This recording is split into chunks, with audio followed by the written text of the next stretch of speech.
Alright, large up everyone. It's your boy Ewan at Side Missions HQ with another drop. What a time to be alive. Sorry for the delay. I mean, am I sorry for the delay? How many times can you apologise for the delay? I've been cooking and the food is ready. I think it tastes good. You can be the judge. Thanks to everyone that has taken in the last couple of eps. They were a lot of fun to make. If this is your first episode, why not dip back into the relatively small archives at this point, sample another piece, see what you think. As always, you should probably go and subscribe on the Substack if that's your thing. sidemissions.substack.com. If you want to reach out, I'd love an email. You know, I'm pretty old school. You can reach me on sidemissions@proton.me. I don't need to babble on anymore. Let's get into it. This episode is brought to you by Taoism and DJing. I'm going to talk today about how you can find meaning in ancient philosophies, ideas, how you might sprinkle in a bit of modern wisdom and put all this together and up your craft. That's it really. Don't overthink it. I mean, I say that I'm fucking putting together podcasts about Taoism and that. I hope you can take something from this, and I'll see you on the flip side in a bit.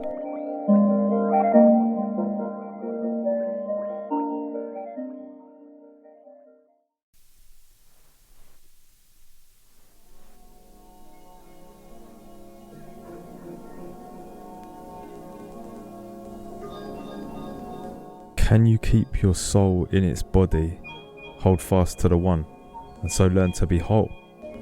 Can you center your energy, be soft, tender, and so learn to be a baby? Can you keep the deep water still and clear, so it reflects without blurring?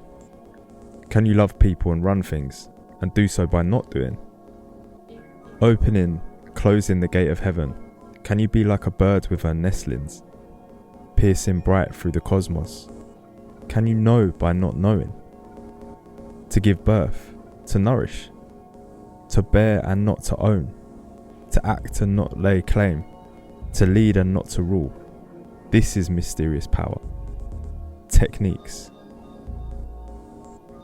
Have you ever been humbled so utterly that you felt grateful to the bone? I read Ursula K. Le Guin's 1998 translation of Lao Tzu's 2 millennia old and counting Tao teaching for the first time last year, and it's lived alongside me ever since. For the first time in my adult life, I had felt an unshakable, unclouded and judgment-free communion with an ancient wisdom. With that realization, I felt weightless, my mind enveloped by a beautiful pink sunrise on a clear summer's day. I could reconnect with myself as a 13-year-old, listening to Prototype by Andre 3000 on my Sony Discman on repeat and letting the love flow through me. I'm right back there, all over again. The words hit me softly in the chest without judgment or reason. Simple childlike wonder allowed to blossom freely. Be like water, find your inner child and keep the soul intact. Fuck what you know, what you think you know, and what you think you don't know. Let it go. Let it all go.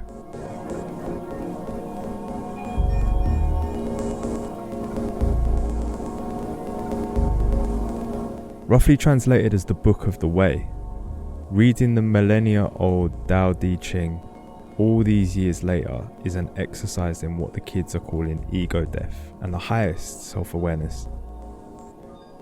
It would be a myth to claim that I've been able to reconfigure my life into a harmonious, conscious practice of the Tao ever since.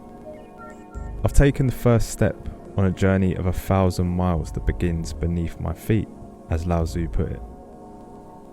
The book is made to be used as a map for you to get to somewhere else.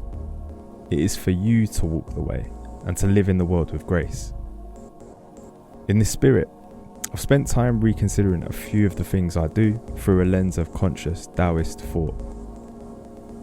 I intend to zero in on the experiential reality of the craft, the vibe, if you will, and how I observe Taoist teachings enmeshing to provide meaning and guidance, rather than passing any value judgments. An unremarkable geezer trying to find the way.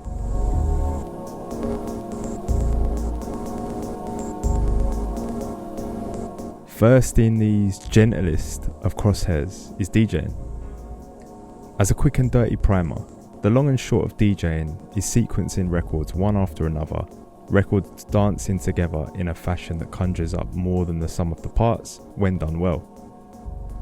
This basic technical premise comes from an altogether unfortunate and ugly source, in case you didn't know. The record states that Jimmy Savile was the first person to host a party and run tunes through a turntable and makeshift sound system. Innovations on the form can be traced through the toasting and wheeling of sound clashes in Jamaica, block parties and turntablism in New York, through to today's industry standard digital DJ software popularised by Pioneer and others much later. The DJ set has gone on to achieve purpose beyond the perfectly virtuous aim of making people dance. Some are hailed for reinvigorating discarded music in new places, like Northern Soul in 80s dances at Wigan Casino, or recontextualising disparate sounds in new forms, like DJ One Man infusing sugary UK garage with darker dubstep. In truth though, this discourse comes a far second when it comes to getting people through the door in the first place. That is down to the party, the energy, the vibe itself. The DJ is an important cog, but a cog nonetheless in the system of the dance. Over the long run of history, the working DJ doing this kind of job has been no more exalted than the barkeep or the door staff. People bark requests at the DJ with the same vim as their drink orders at the bar. The DJ turns up for their shift on time and keeps getting asked back if they can reliably service the punter's enjoyment. Even in celebrated contexts, like New York ballroom, it's common for the DJ to be restricted to a back room, out of sight as the dancers work. This might seem antagonistic to the modern DJ as rock star that pervades mainstream, Coachella-washed fantasies and runs up brand partnerships. It's a functional, no-frills tradition of DJing, one that I have come to cherish and go out of my way in search of as an endangered heritage art form. These days, I routinely get the ick by perceiving the state of DJing and artistic bankruptcy that sits atop a landscape I once naively identified as radical in and of itself. That's a whole story for another day, but firmly establishes my low life status as a jaded raver without throwing shade on the underground heroes doing it for the art, far away from the corporate day festival conglomerates. I increasingly think that this might be the hardest part about maintaining pure joy and love for a craft over a lifetime. Keeping the light of youthful exuberance bright, while dimming the low vibrational elements that piss you right off.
started to DJ while at university, shout out Nottingham Trent each and every, in response to a wholly different but equally momentous personal breakthrough. That well-worn Third Eye opening cocktail of Function 1 sound systems, MDMA buffets, paired with a permissive social fabric of self-discovery and near utopian quantities of free time. Pre-Nick Clegg uni was the one, mate. Cliche as fuck as it may be, I spent an entire second year term's student bursary on entry-level CDJs in an attempt to anchor my splintered, shallow identity around this scene. Chasing down sets at house parties, getting a show on pirate radio, rounding up circles of pals to the next stealth rave, stalking the small-time local circuit on Facebook, buying a book called How to DJ Properly. I wanted proximity to and credibility in a subculture I identified with hard. Putting in the hours in the rave, surfing the blogs, hunting track IDs, imitating pirate radio DJ blends at home, repeat. What else was there to do? In hindsight, throwing yourself headfirst into something new can come off like a whole bag of cringe on the surface. Are you still doing the DJing, Ewan? Is an innocent question I get asked by people I love to this day. I mutter something back along the lines of, it's just a hobby, or I just like doing it for fun. This is mostly true, but I'm not about to pretend I didn't start out with delusional visions of baying fans demanding one more song. The craft had to humble me first, before I could find my way here.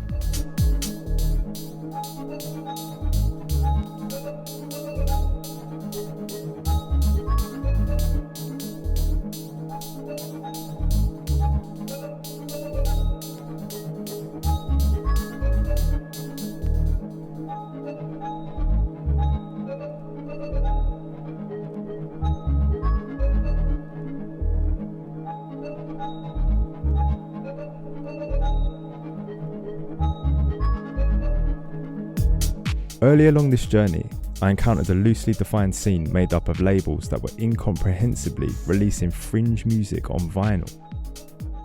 Not content with stopping there, some acetate fundamentalists ran vinyl-only labels, with releases capped at 200 or 300 presses.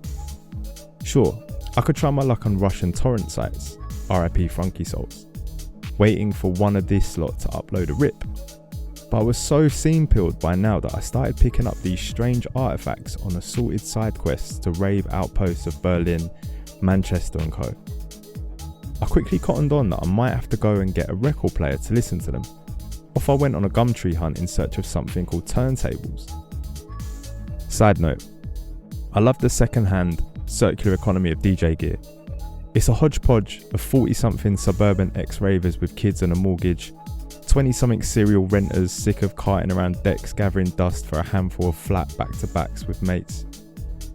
Lots of nerds trying to hunt down obscure Japanese discontinued consumer electronic products and embarking on a misspent youth, or coming to terms with the end of one, teeming with pathos and weirdos, in the best way.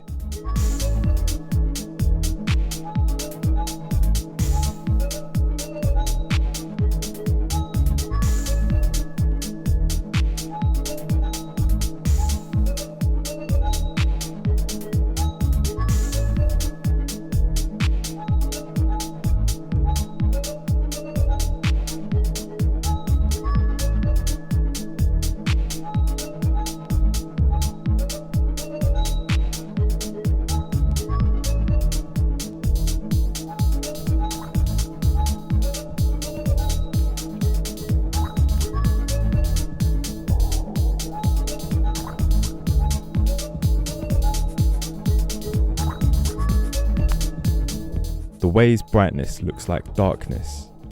Advancing on the way feels like retreating. The plain way seems hard going. The height of power seems a valley. The amplest power seems not enough. The firmest power seems feeble. Perfect whiteness looks dirty.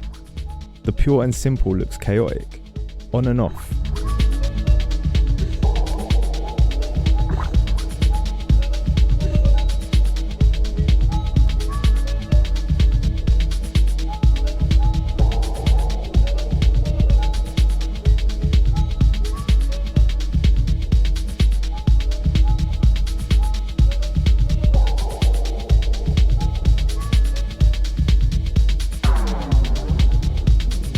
took delivery of the Volkswagen camper van of turntables, a pair of pre-loved Technics 1210s, and waved off my shiny CDJs to a new home in Boston, Lincolnshire.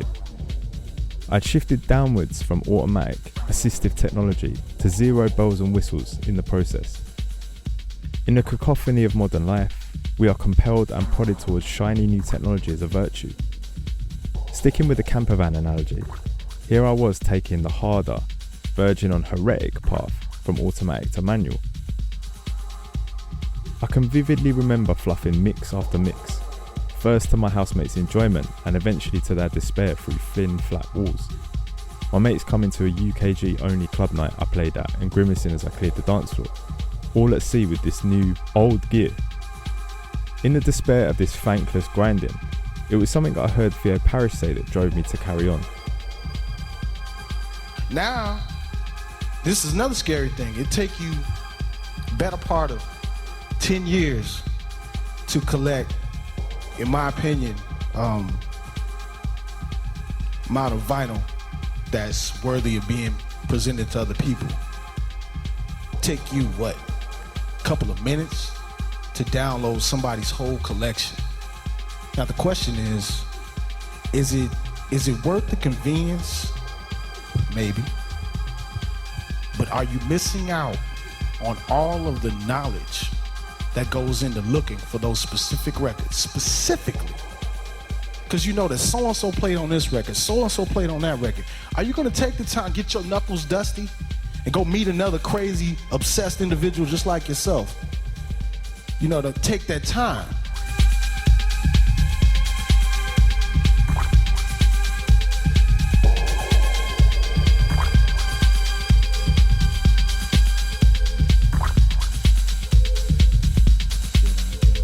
In the beginning, you experience raves and tunes with a childlike wonder. The uppers play a key role in all of this, but there's more to it than that. Feeling the ebbs and flows of energy in the room through the night, hearing that particular bass line rattle through your chest properly for the first time, tasting 3 a.m. sweat fermented inside 5 a.m. sweat. Shout to this week's No Tags pod for introducing me to Nietzsche's hot take about music being a way to access and express primordial Dionysian emotions with others. Is getting spangled with your rave crew praxis? There are moments on the dance floor I can remember vividly to this day. Jack Master, RIP, playing Burial's Archangel at Outlook's Pool of Fort, RIP, and Ben UFO spinning Blawan's Why They Hide Their Bodies Under My Garage in the moat that same night. Cooley G unapologetically running Osev at Gala's Summer 2021 edition, just as nightclubs reopened after COVID restrictions. Mike laying down Pusha T's numbers on the boards at Cosmic Slop in Leeds, and Scratcher pulling up Frisco's Bad and Clean at Amsterdam's Lente Cabinet. The alchemy of factors that bubble up in harmony to create these moments are never an exact science, but it strikes me here and now that it was never a show of technical proficiency that lasted long in the memory, bar that DJ EZ Boiler Room. These moments activated a sublime, latent force of ecstatic oneness by way of understanding on a spiritual level which record begged to be shared, which sounds belonged in that moment more than any other. In those moments, you are reminded that 13-year-old you losing your shit with a simple Discman in hand had it all figured out. This is me going around the houses to explain how I have ended up sat here today with a hulking collection of ancient technology, also known as a record collection and decks, alongside a steadfast commitment to keeping a heritage art form alive with them, in my own small way.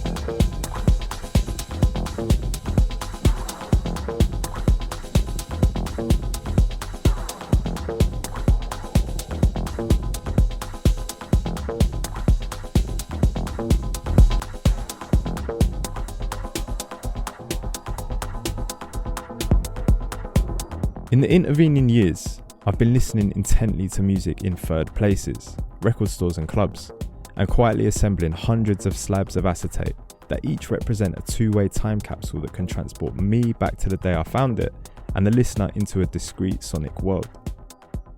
I don't want to glamorize the collector aspects, especially the supreme style artificial scarcity imposed by limited presses and the consumerist impulse that can subtly barge its way into a hobby built around physical objects. I must steer clear of the ignorant path of hunting someone else's holy grail records. I move towards a deeper knowing of the flawed, contradictory, awkward, deeply personal collection of music that I am but a temporary caretaker for.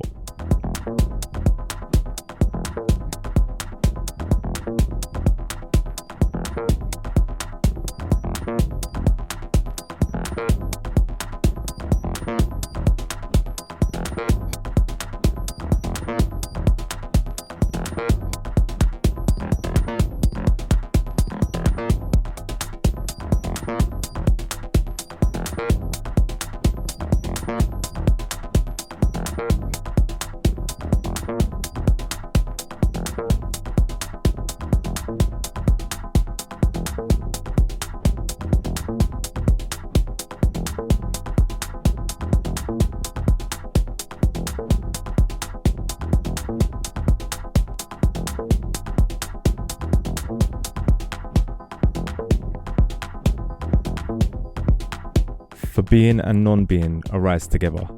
Hard and easy complete each other. Long and short shape each other. High and low depend on each other. Note and voice make the music together. Before and after follow each other. That's why the wise soul does without doing, teaches without talking. The things of this world exist. They are. You can't refuse them. Soul food. Inaction, not doing, is central to how I think about DJing generously. It is vital to remember that the pieces of music you are playing are always doing the donkey work of making people dance. Once you've come to terms with this, you are ready to countenance the fact that in many situations, doing nothing as a DJ is greatness. Let the record play out in full. Do right by Prince and leave the pitch alone. Refrain from Limmy's advice and stop taking the bass in and out like a pinball wizard. It's tempting as a DJ to believe that the value you are adding is an unknowable formula based on how many times you touch the button in a technically inoffensive manner. In many situations, getting out the music's way will enhance the level of connection and joy in a room. Tune out the bittersweet sensation of taste and experience. Return to that unencumbered and playful approach to sounds like you remember.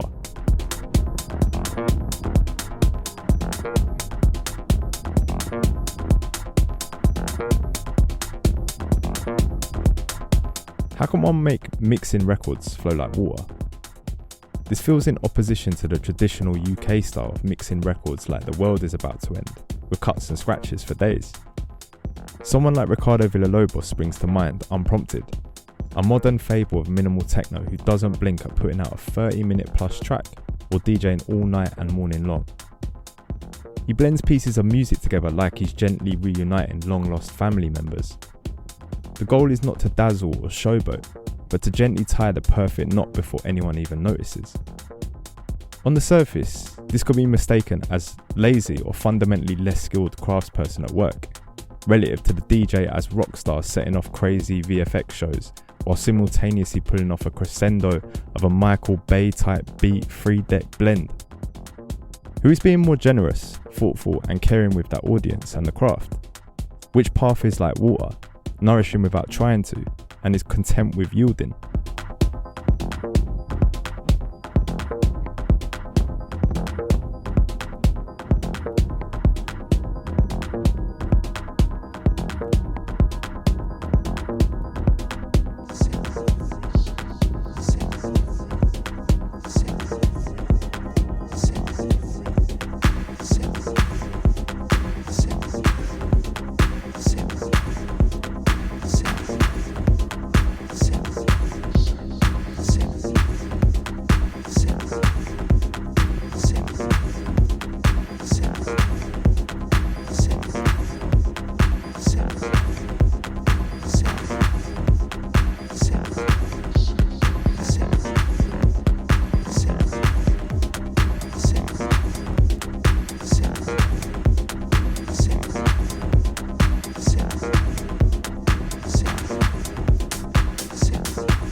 There is a much stronger vinyl culture in minimal techno circles than in many niche subgenre scenes, and I think there's something in that.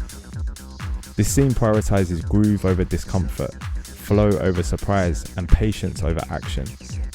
I'm convinced that if you took Lao Tzu to a minimal rave, he would cut shapes with the best of them.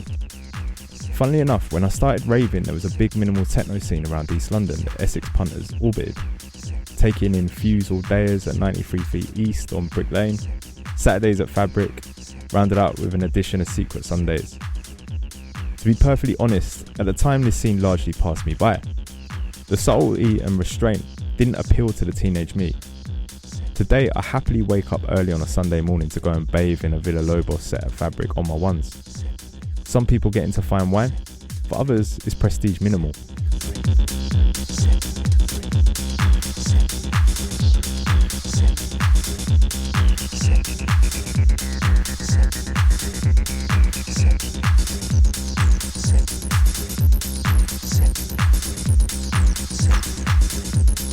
In many small yet pernicious ways, convenience kills the flow state. Convenience has been sold to us in the West and elsewhere as a universal good that offers us enlightenment and progress, yet it fails to make us feel more alive or in communion with anything sacred. Vinyl records are not efficient or convenient. They degrade and require care, yet the friction they entail helps produce a defining memory of everything I've picked up and connected with in any far-flung record shop along my travels. Equally, the self-imposed filter of needing to cart the bloody things around means that you are compelled to die on the hill of your pickups, and the sharing of these gems with anyone blessing you with that ear becomes a small, generous ritual each time. When I DJ with vinyl records, especially after a period of digital DJing, I'm humbled by the demands on my attention and listening. If I am not devoted in service of the next record and mindful of the outgoing one, everything reliably falls apart at the seams. The vinyls are made to be played with and cared for, and with each blend my respect and sincerity for this practice grows. Like uncut wood, the blemishes and natural flaws between the records and the craft are where the soul can be found.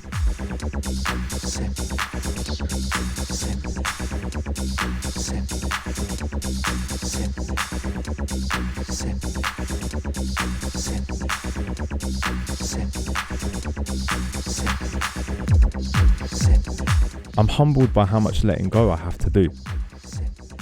When I'm DJing in loving company, an internal battle can pipe up as one side wants to impress upon them my skill, and the other wants to be a vessel for the piece of music that aches to be played at that moment. The ego is a motherfucker. Funnily enough, Theo Parrish popped up last week with another nugget of truth that I'll stick here. So at about 5 years, you're still dealing with learning how the technical part. Mm-hmm. At 10 years, you're dealing with the technical part and your so-called sound. 15, you're dealing with sound and the ego of it all.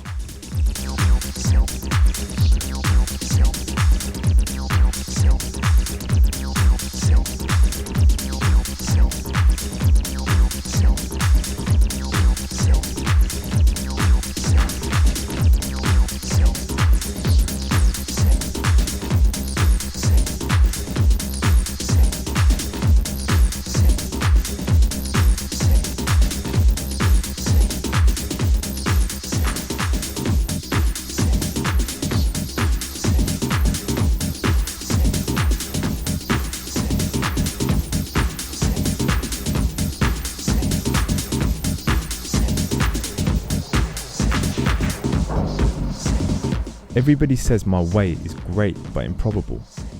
All greatness is improbable. What's probable is tedious and petty. I have 3 treasures. I keep and treasure them. The first, mercy. The second, moderation. The third, modesty. If you're merciful, you can be brave. If you're moderate, you can be generous. And if you don't presume to lead, you can lead the high and mighty. But to be brave without compassion, or generous without self-restraint, or to take the lead, is fatal. Compassion wins the battle and holds the fort. It is the bulwark set around those heaven helps. 3 treasures. Are you still doing the DJing, Ewan? I'm just trying to be a vessel for the right record.